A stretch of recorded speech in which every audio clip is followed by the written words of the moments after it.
c'est parti, j'espère que vous avez bien mangé des fouets, que vous les avez appréciés. On va parler ensemble de ces questions qu'on peut se poser, pas au LLM, mais par rapport au LLM, des questions qu'on n'a jamais vraiment forcément osé poser. Et donc moi je m'appelle Guillaume Laforge, je travaille chez Google et ça fait 2 ans que je me focalise essentiellement sur tout ce qui est Generative AI, les LLM. Et au cours de on va dire, mon parcours, mon apprentissage, il y a plein de choses sur lesquelles je me suis dit mais pourquoi ça fait ça, comment ça marche, c'est quoi des tokens, etc. Et du coup j'ai essayé un petit peu de compiler dans un ordre à peu près logique toutes ces choses que j'ai découvertes ou que j'ai apprises tout au long de ce parcours-là. Donc si vous voulez me suivre, il y a plein de liens. Je mets aussi les liens de ce slide deck. Vous le retrouvez aussi sur mon blog, là, vous avez le lien qui est là. Donc n'hésitez pas à jeter un petit coup d'œil là-dessus. Donc, comme beaucoup d'entre vous, j'imagine, vous avez tous fait, enfin la plupart ont fait des études d'informatique, vous avez peut-être fait un module d'intelligence artificielle. Il y en a pas mal qu'on en fait, ouais, ok. Et donc j'ai pas une thèse en machine learning et j'ai pas envie non plus de vous embêter avec genre les calculs de matrice et tout ça. Donc les explications qu'on va voir, il n'y aura pas de maths. Je vais vous expliquer un peu comment ça marche quand même en dessous, mais voilà, je vais pas vous parce qu'après la digestion, c'est pas super les maths, il paraît. Vaut mieux en faire le matin. Donc après, voilà, je suis pas un expert non plus, donc j'espère qu'il n'y aura pas d'hallucinations comme les LLM qui hallucinent. Et n'hésitez pas si vous voyez des corrections, des choses qui sont incorrectes à me le dire après. Les LLM, donc on les utilise dans des applications comme ChatGPT, Gemini, etc. On les voit souvent par je dirais par le prisme du chatbot, mais en fait on peut faire 40 000 autres trucs super intéressants avec des chatbots et avec des LLM. Donc que ce soit de créer des résumés, de classer du texte, de faire de la traduction évidemment, mais aussi par exemple d'extraire des données structurées à partir de textes qui du coup est non structuré, faire de la recherche sémantique, on peut faire vraiment énormément de choses. Donc là, c'est ce que je disais, c'était plutôt sur du texte. Après, il y a tout ce qui est, les outils de codage, les copilotes, Gemini Code Assist, etc.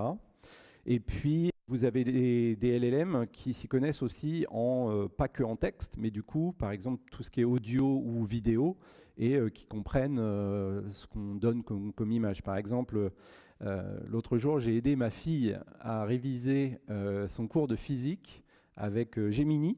En fait, j'ai pris en photo ses cours et j'ai demandé à Gemini, ouais, tu peux m'aider, faut que je l'aide à réviser, tu peux me donner les définitions clés et fais-moi un quiz pour voir si elle connaît bien sa leçon. Et je lui ai fait les questions, Gemini lui a fait ses questions et j'ai pu lui poser les questions. Donc c'est assez bluffant ce que c'est capable de faire aujourd'hui et c'était très pertinent. Donc dans cette boîte noire des LLM, on a des réseaux de neurones. Donc je vais vous mettre 2 liens, là je ne vais pas vous montrer les pages, mais il y a 2 liens. Donc le lien est en tout petit en bas à droite, en à gauche, j'aurais dû mettre peut-être un QR code, ce serait plus simple. Donc il y a cette page du Financial Times qui explique comment fonctionnent donc les LLM qui utilisent l'architecture de neurones qu'on appelle les transformers. Donc j'aime bien comment ils expliquent en fait les tokens, comment on prédit le prochain token, etc. Ça, c'est super bien fait. Et un peu plus proche de l'aspect calcul de matrice, il y a cet exemple-là. Donc, vous pouvez chercher Transformer Explainer sur Google, vous tomberez là-dessus, qui est vraiment une visualisation où, ce qui est rigolo dans cette démo-là, c'est qu'en fait, ils font vraiment tourner un petit réseau de neurones entraînés sur du texte, donc un petit GPT dans le navigateur. Et ce qui est rigolo à voir, donc on met le début d'une phrase et après il montre comment ça s'active à l'intérieur, on va dire, des réseaux de neurones. Et à la fin, à droite, là, comment on a en fait une liste de mots dans le vocabulaire que connaît, enfin c'est des tokens, que connaît le LLM. Et il montre la probabilité de chaque token. Donc on a plus de chances de choisir le mot has, par exemple, ici, que le mot, je sais pas, announced, on n'a que 1%, par exemple. Donc il faut voir que c'est une distribution de probabilité. On y reviendra tout à l'heure. Donc si vous voulez creuser un petit peu plus et voir comment ça fonctionne avec les activations de neurones et tout ça, vous pouvez jeter un œil à ça. Maintenant, entrons un petit peu dans les aspects mystérieux donc, des LLM. Combien le mot, donc vous l'avez peut-être vu dans les news ou sur les réseaux sociaux, combien il y a de R dans strawberry? On va voir, on va faire le test. 2, 3. Ah, 3. Ouais, vous avez l'air d'être des bons LLM, vous. Hein. C'est bien. Et donc pour illustrer ça, donc effectivement, ça a fait le tour des réseaux sociaux cette histoire-là. On demande. Donc là, j'ai pris. Alors, je travaille pour Google. Là, je me moque, mais gentiment de ChatGPT, parce que des fois, ChatGPT se trompe, mais Gemini aussi se trompe. Mais là, le premier test que je fais, bon, allez, je vais voir ce que dit ChatGPT, et je lui pose la question combien il y a de R dans Strawberry, et il me dit il y en a 2. Bon, ok, je me suis dit, je vais quand même voir moi celui que j'utilise plus au quotidien, vu que je travaille chez Google, c'est Gemini. Et dans Gemini, là, j'utilisais Gemini Advanced, et ce qui était rigolo, c'est que, donc déjà, il a bien répondu, lui, mais en plus, donc Gemini Advanced, il est aussi plugué, je pense, à tout ce qui est les dernières news, etc. Et non seulement il m'avait donné la réponse, mais il m'avait donné un petit paragraphe en plus, là, ici, et qui dit, voilà, on dirait que c'est une question simple, mais en fait, c'est pas si facile que ça pour les modèles d'IA, quoi. Et ils sont un petit peu confus parce que, en fait, les IA, elles travaillent pas comme nous, les humains, quand on écrit comme ça en français, en anglais ou quoi, avec des mots qui contiennent des lettres, mais eux, ils fonctionnent avec des tokens. Et donc là, ils parlent de They process languages in chunks, not individual letters. Et c'est ce qui explique pourquoi ils ne voient pas les mots comme nous avec des lettres, mais ils voient juste des bouts de mots, un peu comme des étiquettes. Et du coup, ah oui, non, c'est après, je vais le réexpliquer après. Et ces tokens, donc c'est un peu des bouts de mots, ça peut être des mots entiers, ça peut être des bouts de mots. Et en général, on dit voilà, que 3 mots, ça fait 4 tokens à peu près. Après, ça varie en fonction des langues qu'on utilise. Mais en tout cas, en anglais, en français, les langues européennes, on va dire, c'est à peu près ça. Et un language model comme GPT-4 aurait été entraîné sur 13 alors en anglais, c'est des trillions, c'est des milliers de milliards, hein, c'est ça? Ouais, billions, trillions, milliers de milliards de tokens, donc c'est-à-dire 9000 milliards, on va dire, de mots. Et un être humain qui lirait 8 heures par jour, il lui faudrait 450 000 ans pour lire autant de tokens, ce qui est assez énorme. Donc, alors, faut aimer lire. Et malgré tout le temps qu'il a passé à lire, ça ne l'empêche pas quand même d'halluciner en général, le LLM. Et donc, je voulais revenir là-dessus sur les tokens versus les lettres. Donc, il y a Andrei Karpathy, qui est un des fondateurs d'OpenAI, qui a travaillé sur les GPT d'OpenAI, qui expliquait, en fait, j'aime bien son illustration, c'est-à-dire que les tokens sur lesquels les LLM travaillent, en fait, c'est un peu comme des emojis, quoi. C'est un groupe de lettres, ouais, mais c'est juste une étiquette sur quelque chose. Et donc, on peut représenter un petit peu, on peut imaginer, en tout cas dans notre tête, que les tokens, ce sont des emojis. Et il prenait un autre exemple. Donc là, par exemple, quand vous voyez tout ce texte-là, nous, être humain, on voit les mots avec des lettres, mais eux, les LLM, ils voient vraiment juste, on va dire, des emojis, ils voient des identifiants, mais ils ne voient pas des lettres. C'est pour ça que c'est compliqué pour eux de savoir qu'un mot a telle ou telle lettre dans son écriture. Et du coup, on peut se demander aussi, mais à la limite, pourquoi ils travaillent avec des tokens et pas avec des lettres, ou même, pourquoi pas avec des mots entiers? Et du coup, donc moi j'ai cherché là-dessus, je me suis dit pourquoi. Donc on ne trouve pas forcément énormément d'informations là-dessus. Là, je prenais un exemple d'un thread sur Reddit. En fait, le truc, c'est que c'est un bon quelque chose d'intermédiaire en fait quand même entre les lettres et les mots entiers. Et c'est plus efficace de traiter des bouts de mots. Ça prend moins de place aussi en mémoire parce qu'en fait, on utilise juste un identifiant qui pointe vers ce bout de mot. Avec des bouts de mots, on peut recomposer plein de choses. On n'est pas obligé d'avoir, au niveau du vocabulaire du LLM, par exemple, si on prend un verbe qu'on va conjuguer à plein de temps différents, on ne va pas avoir un mot pour chaque conjugaison. mais en fait avec des bouts de token, c'est un peu comme si on avait, on va dire, la racine du verbe, et puis il peut rajouter un token qui représente une conjugaison. Donc on est capable, même sans forcément, enfin avec tous les tokens qui existent, en tout cas on est capable de recréer un peu n'importe quel texte et dans plein de langues différentes. Et le côté efficacité, bah, c'est aussi à l'intérieur des GPU, de la mémoire que les GPU ont, qui coûte cher. On arrive à caser du coup plus de tokens que si on utilisait simplement des lettres. Alors après, je dis ça, en vrai, il y a aussi des nouvelles recherches qui ont été faites par Meta récemment, enfin l'équipe FAIR, l'équipe d'intelligence artificielle de Meta, et qui ont réussi à faire des LLM qui sont assez efficaces, même avec des lettres. Mais bon, ça c'est peut-être l'avenir, mais en tout cas à l'heure actuelle, on utilise ça. Et la tokenisation, en fait, ça existait avant les LLM, et c'était une technique de compression finalement de texte, un peu comme le Huffman, le coding de Hoffman, etc. C'est un peu le même genre. Et donc ce qui est intéressant d'utiliser ces tokens aussi, toujours pour l'efficacité. Donc il y a cette notion d'attention dans le réseau de neurones des transformers, hein, de cette architecture particulière-là. Et ce qui fait que l'attention, c'est le fait de dire que tel mot est lié à tel autre mot. Donc par exemple, si vous avez, qu'est-ce que je vais dire, je suis en train de visiter Tours, cette ville est belle. Par exemple, il va associer ville à Tours parce que en fait, ça représente la même chose. Donc il y a toutes sortes d'associations qui sont faites dans la mémoire du LLM pour associer des mots avec les uns les autres. Donc un adjectif va être relié plus au nom qu'il est en train de décrire, etc. Donc ça s'appelle le mécanisme d'attention. Et le fait de pouvoir, comme il y a une sorte de matrice d'attention entre tous les tokens d'une phrase, enfin tous les tokens précédents, donc il est capable d'avoir moins besoin, en tout cas, de relations, enfin de mémoire pour stocker ces relations entre les mots et de mieux comprendre le sens des phrases. Donc voilà, c'est un bon compromis. Et les tokens, comment ils sont créés? Donc ok, ils utilisent des tokens, comment ils sont créés? Bah, il y a différents algorithmes qui existent. Donc BPE, Byte Pair Encoding, Sentence Piece, celui qui est utilisé par exemple par Gemini, que je vais décrire un petit peu plus. Mais grosso modo, ils travaillent tous, on va dire, de la même manière.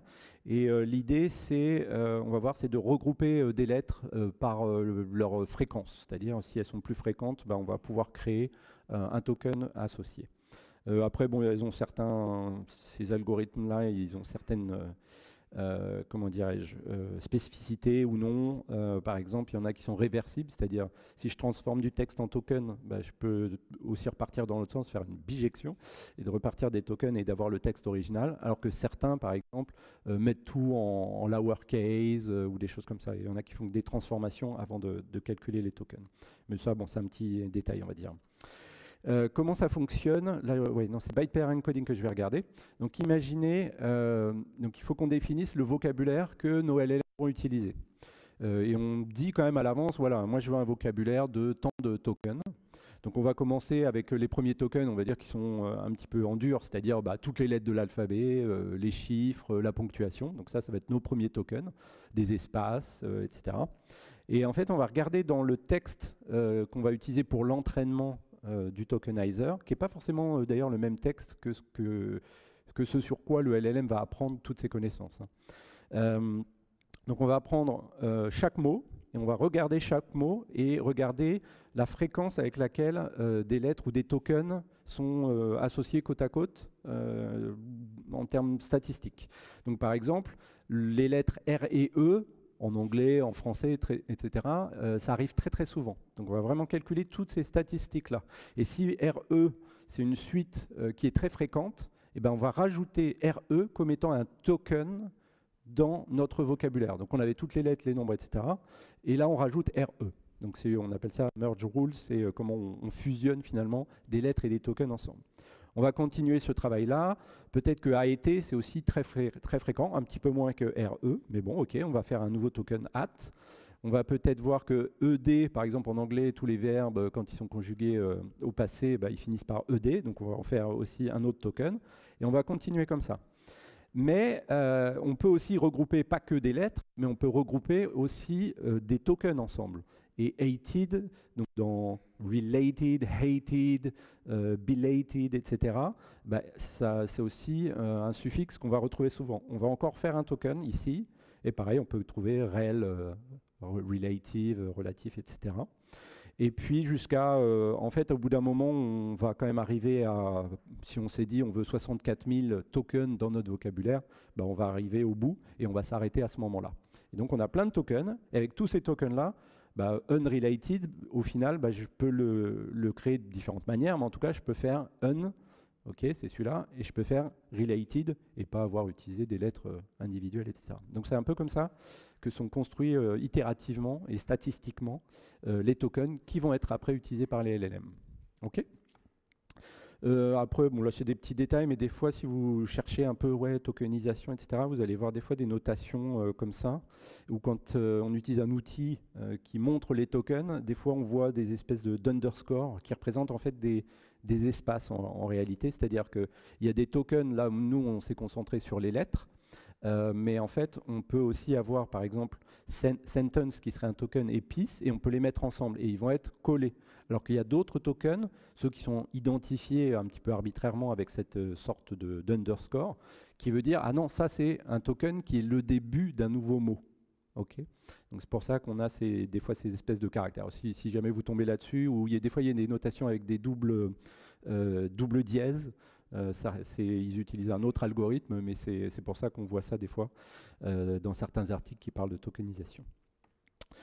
Donc les LLM, des fois, on appelle ça aussi des perroquets stochastiques. Il y avait même un papier de recherche où on expliquait que voilà, les LLM, ce sont des perroquets stochastiques, c'est-à-dire c'est un peu des pipelettes qui parlent sans s'arrêter. Et je vais vous montrer ça. Pourquoi je dis ça? Parce que, est-ce que vous avez déjà entendu parler des modèles fondation et des modèles instruction tuned? Et moi, j'ai vu ça et je me disais, bon, mais c'est quoi la différence entre foundation model et instruction tuned model? Et bien en fait, c'est justement là où on va voir en quoi ils sont des perroquets, les LLM de base, les LLM fondation. C'est-à-dire que si vous posez une question à un modèle fondation, par exemple, quelle est la capitale de la France? Il ne va pas vous répondre, bah, c'est Paris, mais il va répondre quelle est la capitale de la Germanie, quelle est la capitale de l'Italie, quelle est la capitale, etc. Et sans s'arrêter.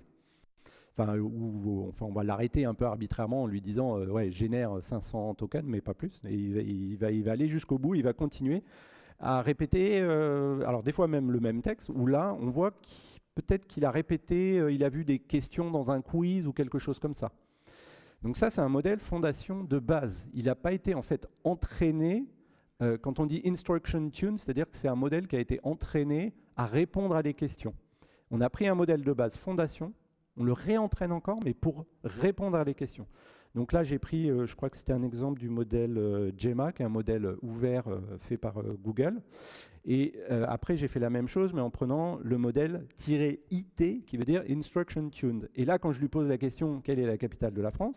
Eh ben, il répond, oui, c'est Paris, la capitale économique, politique, etc. de la France. Parce qu'en fait, on a pris un modèle de base, mais on l'a réentraîné pour qu'il ne répète pas simplement les textes qu'il a pu voir, mais on l'a entraîné pour qu'il réponde à des questions. Et c'est un entraînement spécifique pour être capable de faire ça. Et après, je me suis dit, si de base, il répète, comment on sait, lui, pourquoi? Bon, ok, il a appris à répondre aux questions, mais peut-être qu'il aurait pu continuer après et reposer une autre question, quelle est la capitale de l'Allemagne? Et puis oui, Berlin est la capitale de l'Allemagne. Il aurait pu dire quelque chose comme ça après. Mais du coup, quand est-ce qu'il s'arrête? Et pourquoi il s'arrête?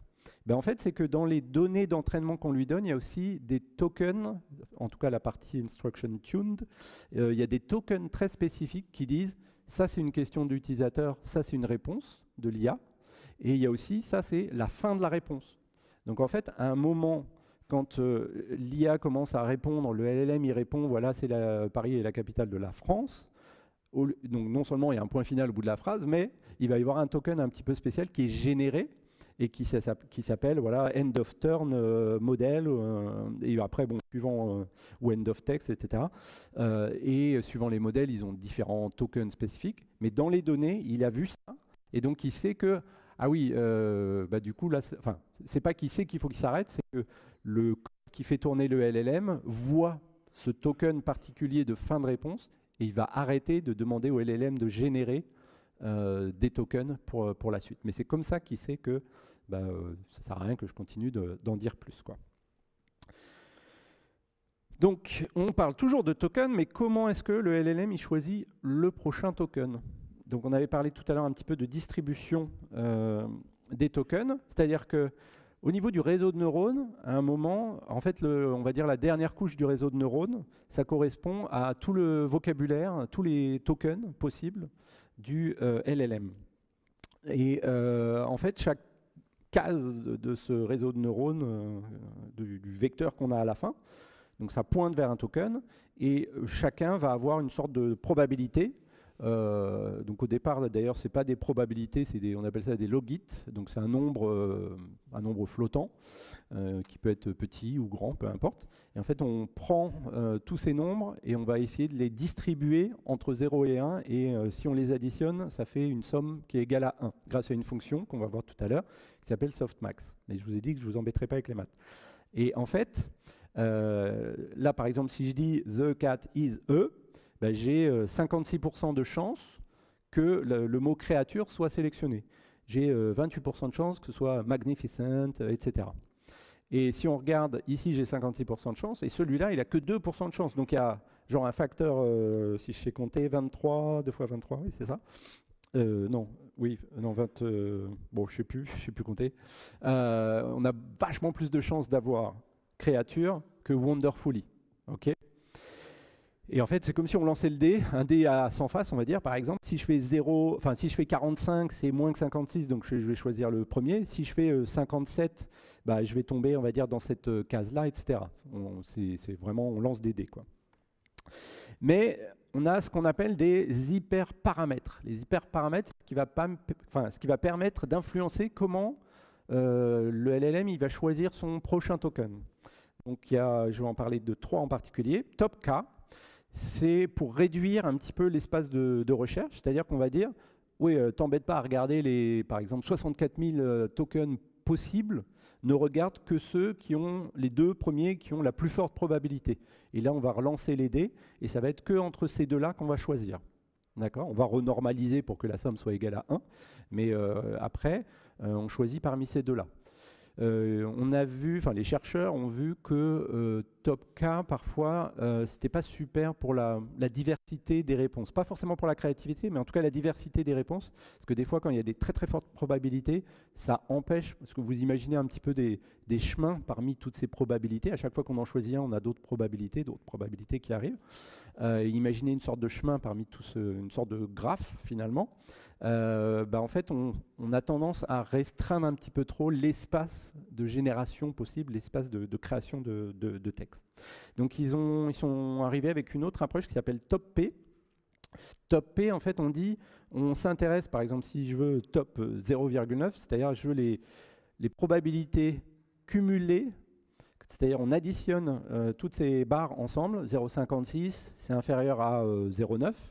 Donc je vais rajouter 0,28, ça fait, c'est marrant quand je suis sur scène, je suis nul en maths, ça fait 84, 0,84, c'est encore en dessous de 0,9, donc je vais encore sélectionner un autre token possible, 0,11, ça y est, je dépasse 0,9, donc je vais recalculer tout ça pour que la somme fasse 1, mais en tout cas, je vais choisir, enfin le LLM va choisir le token parmi les top P et non pas top K, c'est-à-dire juste 2 ou 3.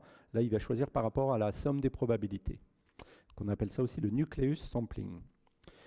Et un dernier élément, et c'est le seul endroit où vous allez voir une fonction de maths, c'est ça. Donc ça, c'est cette fonction qui permet, quand on a un tableau de nombres flottants, de les remettre sous forme, on va dire, de probabilité dont la somme est égale à 1. Donc c'est avec des exponentielles et des sommes d'exponentielles.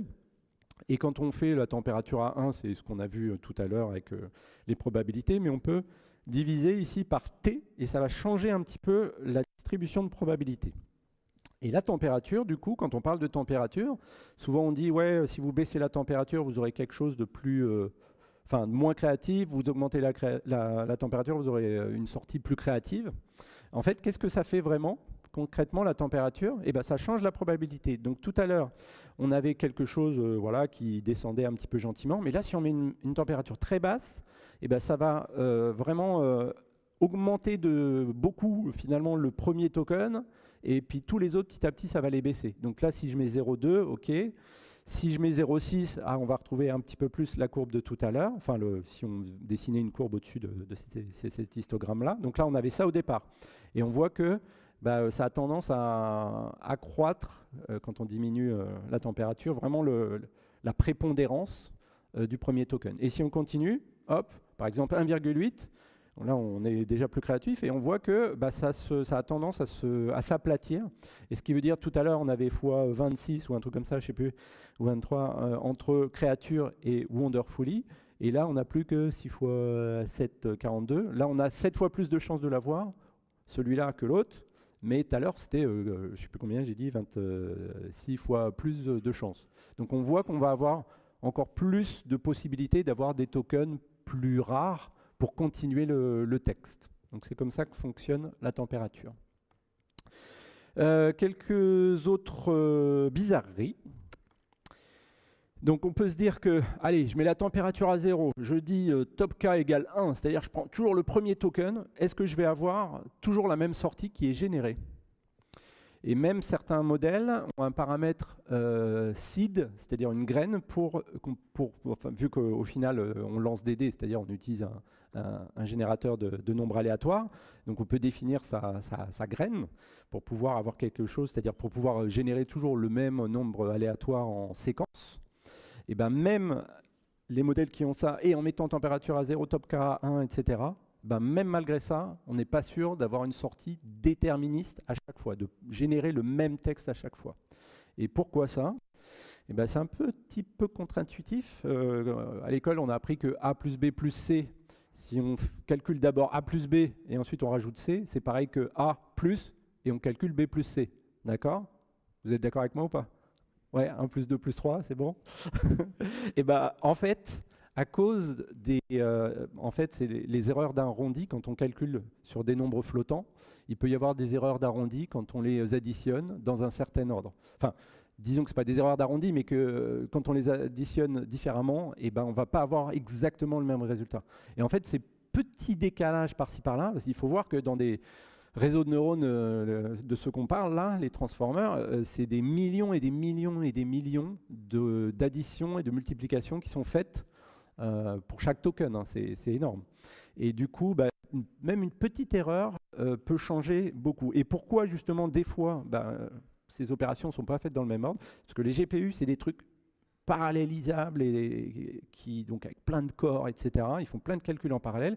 Et parfois, le GPU de lui-même, il va réordonner les opérations pour essayer d'optimiser son utilisation, de pouvoir faire le plus de calculs possible. Et on n'a pas trop de contrôle là-dessus. Et en plus, les GPU sont utilisés par plusieurs utilisateurs au final en même temps, parce qu'il y a plusieurs générations de tokens en même temps. Et du coup, on ne peut pas être sûr finalement dans quel ordre ça va être exécuté. Donc c'est pour ça que les LLM, ils ne sont pas déterministes et il peut y avoir des petits changements, même avec ces hyperparamètres mis à 0, etc. On n'est pas sûr d'avoir toujours exactement la même chose à chaque fois qu'on pose la question. Je voulais aussi dire quelques mots sur les hallucinations. Donc c'était en fin 2002, début 2003, il parlait de ça. Il y avait quelqu'un qui parlait du choix du mot hallucination. Et c'est un petit peu pour comprendre, on va dire, j'allais dire la psychologie des LLM, mais en fait, c'est pas le meilleur choix de mots pour décrire les fois où les LLM ils racontent un peu n'importe quoi. On dit qu'ils hallucinent. En vrai, on devrait parler plutôt d'un autre terme de psychologie qui est la confabulation. Les hallucinations, en fait, c'est vraiment cette expérience où on ressent quelque chose mais qui n'existe pas, mais on ressent quelque chose d'extérieur qu'on imagine, on voit des éléphants roses, tout ça. Alors que la confabulation, c'est plutôt le fait que notre cerveau va essayer de pallier à des trous dans sa mémoire, on va dire. Et effectivement, quand on demande à un LLM, on lui pose une question sur quelque chose qu'il ne connaît pas, à chaque fois, en fait, il veut répondre à la question, il va proposer quelque chose, mais il fait ce qu'il peut, il ne l'a pas dans sa mémoire, donc il invente finalement, sans vraiment savoir qu'il invente, parce qu'il ne sait même pas qu'il ne sait pas. Et c'est aussi pour ça que, donc des fois on essaie de faire du prompt engineering en disant, oui, si tu sais pas, tu réponds je sais pas, des fois ça marche, mais plus ou moins. et il ne sait pas toujours qu'il ne sait pas. Du coup, c'est un petit peu troublant. Mais donc on appelle ça plutôt la confabulation. Bon, personne n'utilise le terme, mais je trouve que c'est assez rigolo de savoir ça. Donc les LLM nous mentent pas sciemment, ou ils inventent pas des trucs sciemment, mais c'est plutôt que la manière dont ils sont codés, c'est de la confabulation, c'est-à-dire qu'ils essaient de créer du contenu qui répond à la question, mais ils ont fait avec le savoir intrinsèque qu'ils ont, c'est-à-dire tout ce qu'ils ont vu lors de leur entraînement comme type de texte, mais ils ne peuvent pas inventer quelque chose qu'ils ne savent pas, quoi. Confabulation. Et c'est un petit peu lié à ça. On peut aussi convaincre, parce que la notion du contexte, le contexte d'apprentissage, mais aussi le contexte de ce qu'on a mis, ou la discussion qu'on a pu avoir avant avec un LLM, ça peut vraiment influencer sa réponse. Donc je vais vous prendre un premier exemple. Donc comme quand j'avais commencé à préparer ce talk-là, j'avais réessayé après plusieurs fois, genre à ChatGPT, vu que c'est... Donc Gemini, j'avais pas eu le problème, mais même si des fois je sais qu'il répond 2, mais ChatGPT, je lui demandais plusieurs fois d'affilée, il me disait toujours qu'il y avait que 2 R dans Strawberry. Et à un moment, il me dit, il y en a 3. Ah, je me disais, enfin quand même. Mais je vais lui dire qu'il a tort. Je lui dis, mais non, this is wrong. Puis je mets un point d'exclamation et tout. Et après, ChatGPT, il s'excuse, oh, oui, vous avez raison, il y en a que 2 dans Strawberry. Mais non, tu avais raison ce coup-ci, pourquoi tu me fais ça? Et en fait, ils sont influençables. Donc ce qu'on peut leur dire, si on lui dit t'as tort, il va essayer de corriger. Ou des fois, on lui dit t'as tort, mais il régénère un truc et en fait c'est toujours faux. Bon, ok. Mais je vais vous donner un autre, je crois que c'est juste, oui, voilà, juste après. Le contexte est vraiment important et influe la génération de tokens. C'est-à-dire, je vais poser 2 fois la même question, mais je vais rajouter dans le deuxième cas, on va voir, un petit contexte supplémentaire. Donc imaginez, je demande, je ne sais plus si c'est quel modèle, ça, je crois que ça doit être dans... C'est peut-être Gemini, je ne sais plus lequel j'ai utilisé pour celui-là, on ne voit pas sur la copie d'écran. Je demande quel est le meilleur footballeur et répond juste avec un nom. D'accord. Et il me répond quoi? Messi. Est-ce que vous êtes d'accord? Oui, non, pas d'avis. Et je vais rajouter une phrase avant cette question, une phrase mais qui n'a rien à voir en fait avec la question, qui est « Ah, j'ai un ami qui est en France, quel est le meilleur footballeur ?» Qu'est-ce qu'il me dit? Mbappé. J'aurais posé la question en français, c'est pareil, il est influencé par la langue aussi que vous choisissez, et il a plus tendance à me dire Mbappé que Messi si je parle en français, ou si avant je dis, je sais pas, j'ai visité la France cet été ou je sais pas quoi, et il va tendance à avoir, à vouloir donner le nom d'un footballeur français, quoi. Donc le contexte a vraiment une importance. Et c'est pour ça que bien faire du prompt engineering, etc., peut aider aussi et inciter les LLM à aller dans la bonne direction, de répondre correctement, etc. Donc voilà, le contexte a une très très grande importance.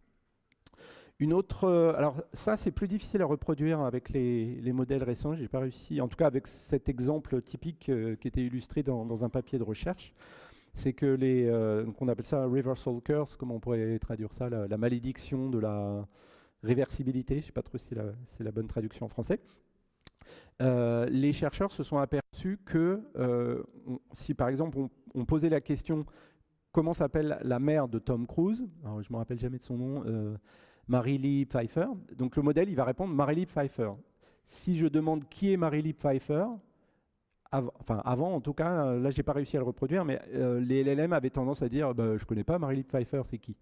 Parce que les LLM, c'est un petit peu comme s'ils apprenaient de gauche à droite, c'est-à-dire ils apprennent du texte, on rajoute du texte, ils apprennent encore du texte, mais ils ne savent pas encore ce qu'il y a après. Donc ils comprennent les relations A et B, par exemple la mère de Tom Cruise est Mary-Lee Pfeiffer, mais ils ne comprennent pas que Mary-Lee Pfeiffer est la mère de Tom Cruise. Ils n'ont pas cette notion de déduction, si vous voulez, ou de réversibilité de la clause égale, quoi. Et qu'est-ce que je voulais dire là-dessus? Une autre illustration, c'est que, donc déjà pourquoi ça fonctionne comme ça? C'est-à-dire qu'en fait, rien que pendant leur entraînement, quand ils prédisent le prochain token, ils prédisent par rapport à ce qu'il y a avant. Donc dans l'entraînement, il a certainement vu plus d'articles disant « oui, la mère de Tom Cruise est machin », et ils n'ont pas « machine est la mère de Tom Cruise ». Et du coup, ils connaissent plus dans un sens que dans l'autre. Mais comme il y a eu des papiers, etc., en particulier cet exemple-là typique, Du coup, j'imagine que maintenant les LLM l'ont vu et on n'arrive plus trop à le piéger sur cet exemple-là. Mais le fait reste, c'est-à-dire que A égale B et B égale A pour un LLM, c'est pas toujours la même chose. Et je vais finir là-dessus. Donc les LLM, ce qui est amusant, c'est qu'ils ont été entraînés sur plein de textes dans plein de langues différentes. Et ils ont pu voir aussi du texte qui traduisait, voilà le texte en anglais, voici la traduction en français, que ce soit je sais pas, par exemple des cours de prof, que ce soit des dictionnaires en ligne, des choses comme ça. Et ils apprennent finalement par eux-mêmes à traduire d'une langue à une autre. Mais pour les LLM, ce qui est rigolo, c'est que des choses qui sont écrites, comment on pourrait dire, différemment, c'est un peu pour lui comme si c'était une langue différente également. Et là, j'ai écrit alors, j'ai pris l'exemple en base 64, faire de l'hexadécimal aussi, ça marche. Je lui ai mis ça. Donc là, j'ai utilisé Gemini, le dernier modèle qu'on a sorti. Je lui ai mis ça en entrée et il me répond. Donc il a compris que c'était du base 64. Enfin, c'est-à-dire, il aurait pu me dire, oui, c'est du texte qui est en allemand, ou je ne sais pas quoi, mais là, il a reconnu, hop, cette langue, c'est du base 64. Et en fait, sans même calculer, nous, on va utiliser un algorithme, on va utiliser un utilitaire, une fonction pour décoder du base 64, mais lui, il reconnaît finalement que ces assemblages de lettres, ça correspond à bonjour, tour.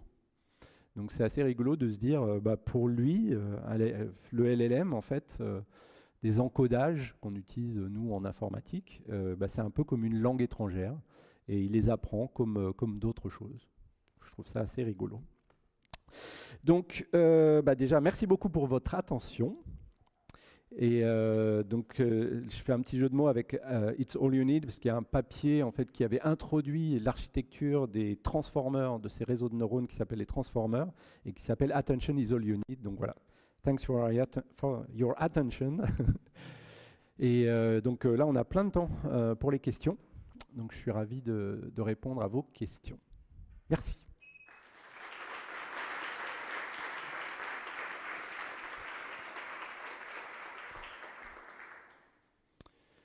Est-ce que vous avez des questions? Oui, tout au fond.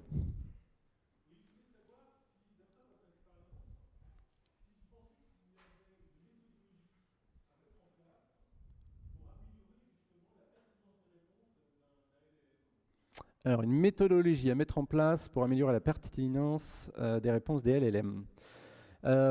Donc déjà, on voit... Alors, waouh, je pense qu'il y a plein de choses qu'on peut raconter sur une telle question. Déjà, on voit que les LLM, les derniers LLM sont toujours meilleurs que les précédents. Donc, comment on arrive à ça, finalement, et du coup, à avoir des réponses plus pertinentes? En fait, il y a plusieurs choses. Il y a, par exemple, les données qu'on donne en entrée des LLM. Avant, on disait, quand on faisait du big data, plus on donne de données, à la limite, on n'est pas obligé d'améliorer les algorithmes qui utilisent ces données. Du moment qu'on donne plus de données, on aura des meilleurs résultats. Mais en fait, c'est pas que c'est pas vrai, mais si on donne de meilleures données, eh ben, on aura des meilleurs résultats. Donc, tous les chercheurs qui créent ces modèles-là, déjà, ils passent du temps, beaucoup de temps en fait, à améliorer les données. Donc il y a plein de datasets qui existent avec des données d'Internet, de Wikipédia, de Reddit, de je ne sais pas quoi. Et ils passent déjà beaucoup de temps à pruner le dataset pour l'améliorer et donner des choses plus pertinentes. Ensuite, il y a aussi, lors de l'entraînement des modèles, il y a des techniques, par exemple, reinforcement learning with human feedback, où en fait on entraîne, donc on a entraîné le modèle fondation, mais après on va refaire un autre entraînement supplémentaire pour, en demandant avec l'aide d'humains, tiens voilà, là je génère deux réponses différentes, laquelle est la meilleure? L'humain décide et on redonne ça en entraînement en quelque sorte au LLM, et en fait il va petit à petit avoir tendance à répondre mieux, enfin en tout cas plus de la manière dont les êtres humains s'attendent à ce qu'ils répondent. Après, on voit aussi, donc après il y a plein d'optimisations, enfin mathématiques, de changements dans les fonctions, enfin les softmax et autres, ils utilisent différentes fonctions, donc ils améliorent aussi un petit peu la théorie. Mais après, on voit qu'il y a aussi, par exemple, il y a le modèle DeepSeek, là, dont on a entendu parler pas mal ces derniers temps, où ils font, par exemple, du reinforcement learning un petit peu comme quand il y avait AlphaGo, etc., qui ont battu les champions d'échecs, où en fait le LLM peut s'entraîner de lui-même et s'auto-critiquer et essayer de se dire ah non ça c'est une meilleure réponse, etc. Donc il y a plein de méthodes, je dirais, pour rendre les réponses plus pertinentes. Après il y a d'autres choses que nous, donc une fois qu'on a le LLM, ok c'est bon, que nous on peut faire. Par exemple, moi je parle pas mal aussi de Retrieval Augmented Generation, quand on veut qu'un LLM réponde à des questions par rapport à ses propres données, ses propres documents, ses propres bases de SQL ou je ne sais quoi. Et on a aussi des techniques pour ça, c'est-à-dire qu'on va utiliser d'autres modèles qui s'appellent les embedding models pour calculer des représentations vectorielles et essayer de comparer une question avec les documents qu'on a dans sa base documentaire. Et ah tiens, ces documents-là ont l'air de correspondre mieux avec la question qui est posée.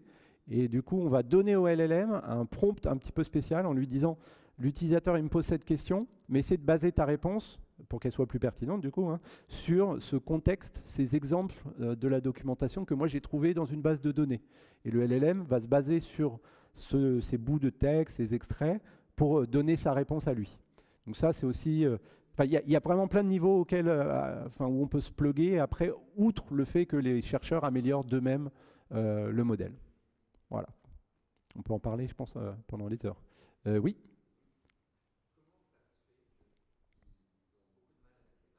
Ouais. Ouais, c'est bizarre, ouais. C'est vrai. Alors pourquoi, donc je répète la question pour l'enregistrement, pourquoi est-ce que les LLM ils ont du mal avec les maths alors que finalement ils arrivent à décoder du base 64, etc. En fait c'est vraiment une question de pattern matching. C'est-à-dire, il a vu plein de fois dans plein de documents que 3 plus 4 égale 7. Bon, bah ok, si je vois un 3 et un... qu'est-ce que j'ai dit? Oui, 3 plus 4 égale 7, bah, je sais que je peux, dans ma réponse, mettre 7.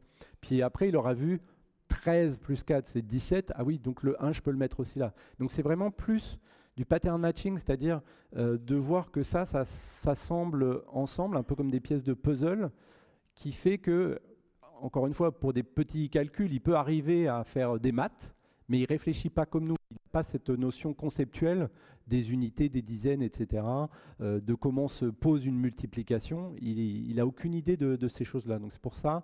Et il y a aussi le problème même de la tokenisation. On s'est aperçu qu'il y a différentes manières de tokeniser, en particulier les nombres. Et avant, alors je ne sais plus dans quel ordre c'est, avant ils tokenisaient juste, comment c'était déjà? Parce qu'il pouvait y avoir différentes longueurs de token avec les digits, les chiffres. Et après, ils ont essayé plusieurs techniques, soit de toujours garder les chiffres indépendants et de ne pas les rassembler, même s'ils ont l'air plus fréquents, parce que 3-4, c'est peut-être plus fréquent dans le texte qu'il a vu, mais en fait non. Et ils ont fait aussi des groupes de 3, parce que, par exemple, pour faire des additions avec des milliers, etc., c'est plus facile. Donc, il y a différentes techniques, mais encore une fois, ils ne fonctionnent pas comme nous, quoi. Et c'est pour ça qu'ils ne sont pas très bons dans les maths. Donc il faudrait peut-être avoir une réflexion plus symbolique, peut-être. Oui. Ouais. Ouais, exactement. Bah oui, oui. Donc comment faire pour lui dire, eh ben, utilise une calculatrice, tu sais pas compter, t'as raison, carrément. Et justement, donc c'est ce qu'on appelle le function calling. Donc on peut, alors c'est quelque chose qui s'ajoute au LLM, c'est pas intrinsèque au LLM, mais on va entraîner les LLM pour leur dire qu'il y a éventuellement des fonctions qui peuvent être rappelées pour répondre à une certaine question. Et typiquement, donc je sais pas si si je demande à un LLM la météo, il est incapable de me dire quelle est la météo à Tours parce que ça fait pas partie de son entraînement. Je veux dire, c'est des données instantanées. Il n'a pas accès à ça dans son entraînement, dans sa mémoire. Mais par contre, si on lui dit quel temps il fait à Tours, et d'ailleurs, éventuellement, si tu as besoin, tu peux appeler la fonction get weather forecast ou je sais pas quoi. Ben, le LLM, il peut répondre, ah ouais, tiens, enfin, il a été entraîné pour ça. Tiens, si tu m'appelais Get Weather Forecast et tu lui passes en paramètre Tour, eh ben, je pourrais répondre à la question. Et en fait, c'est un mécanisme où le code appelant le LLM reçoit cette réponse-là. Il appelle lui-même la calculatrice ou n'importe quoi, la fonction dont le LLM a besoin, et on redonne la réponse au LLM, et le LLM répond avec la réponse que la fonction a donnée. Ce n'est pas le LLM qui appelle la fonction, mais c'est le code appelant Mais ça, donc, il faut un entraînement aussi spécifique au LLM pour qu'il soit capable de savoir qu'il y a des outils qu'il peut appeler. Donc il y a des LLM, par exemple Gemini, on peut activer, il y a une petite option pour dire, alors c'est pas une calculatrice, mais il y a un interpréteur Python intégré. Et donc il est capable de générer du code Python, pour répondre à la question, de l'exécuter et de voir la réponse.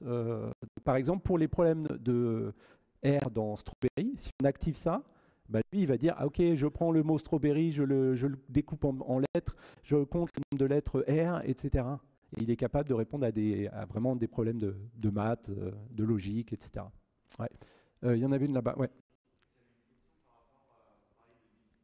Ouais, DeepSeek.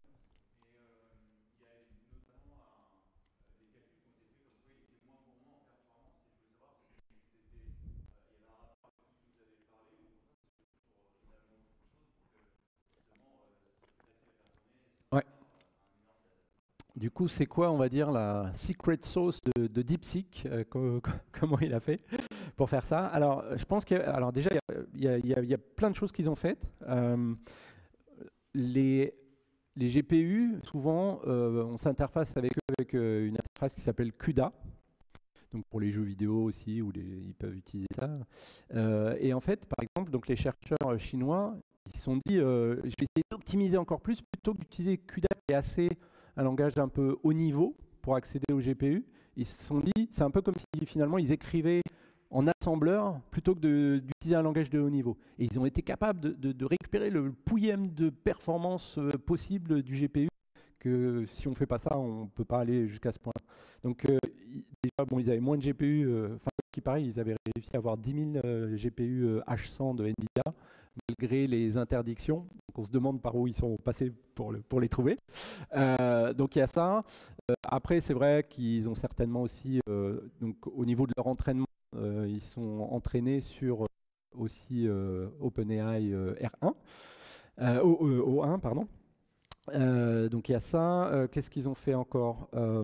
Après, voilà, ils ont fait quand même beaucoup de recherches pour arriver à répliquer un petit peu l'état de l'art. Et même, enfin, Google avait écrit des papiers sur comment faire des modèles qui réfléchissent et tout.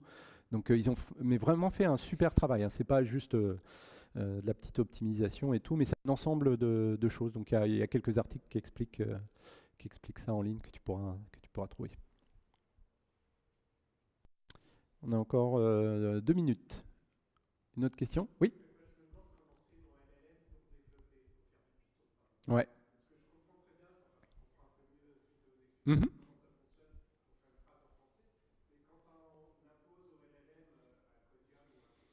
Ouais. Mm. Ouais. Donc comment il fait pour programmer finalement le LLM? En fait, enfin, j'allais dire un petit peu comme nous en tant qu'être humain, enfin, quand on code, je veux dire, c'est du texte aussi, hein. Donc il a vu énormément de textes, il a été entraîné sur du code source de GitHub, etc. Et en fait, il est capable de générer, de voir la consistance aussi. Par exemple, si à un moment on a, je sais pas, une fonction qui s'appelle Toto, bah, il pourra l'appeler et il sait que Toto, le token, ça représente cette fonction qu'il peut appeler. Et pour lui, c'est comme du texte, hein, finalement. Mais il a été entraîné avec des datasets bien particuliers pour coder. Il a été entraîné aussi sur Stack Overflow, sur tout un tas de ressources. Parce que finalement, on pose des questions, c'est-à-dire refactor-moi ça, rajoute une fonction. Donc il utilise vraiment tout son savoir des données d'entraînement qu'il a pu voir. Mais c'est pareil que parler enfin, une langue, un langage de programmation, pour lui, c'est à peu près pareil, quoi. Ouais. Ah, les images, c'est intéressant, ouais, très bonne question. Les images, c'est un petit peu différent. Enfin, différent. Les images, en général, elles sont découpées en petits morceaux. Et les tokens, en fait, c'est des bouts d'images souvent. Et du coup, il va associer des bouts d'images avec des formes, avec des objets, etc. Et le token moyen, on va dire, d'une image, qui est l'ensemble de tous les tokens de l'image, sémantiquement parlant, c'est équivalent si je dis, je sais pas, je prends une image avec une voiture rouge dedans, au final, en faisant un peu de pattern matching, de reconnaissance de forme, etc., il va savoir que ça c'est rouge, que ça c'est une forme de voiture, et il y aura des vecteurs avec des tokens qui représentent voiture rouge en fait. Mais c'est un petit peu, ça fonctionne quand même un peu différemment. Mais les modèles multimodaux, ce qu'ils ont réussi à faire, c'est-à-dire ceux qui sont capables, comme Gemini, qui sont capables de prendre du texte, des images, des vidéos, des PDF, etc., ils ont co-entraîné en fait plusieurs